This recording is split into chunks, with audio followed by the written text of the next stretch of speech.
ஸ்தோத்திரம். ஏசாயா 49:15 ஒரு வசனம் சொல்லப்பட்டிருக்கிறது. ஸ்திரியானவள் தன் கற்பத்தின் பிள்ளைக்கு இறங்காமல் தன் பாலகனை மறப்பாளோ அப்படின்னு சொல்லப்பட்டிருக்கு. அந்த வார்த்தையினுடைய அர்த்தம் என்னவென்று சொன்னால், ஒரு பிள்ளையை பெற்றெடுத்த தாய்க்கு தான் தெரியும் அந்த பிள்ளை வேதனைப்படும் பொழுது இவங்க வயிறு என்ன செய்யும், துடிக்கும்.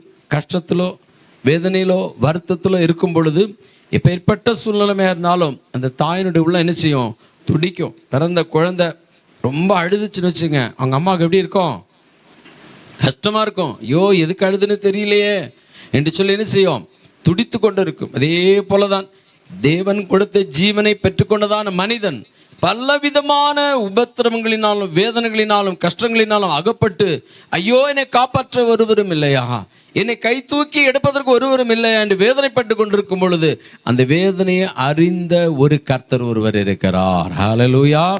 அவர்தான் என்ன செய்வார் என்று சொன்னால் மனுஷனுடைய ஜீவனை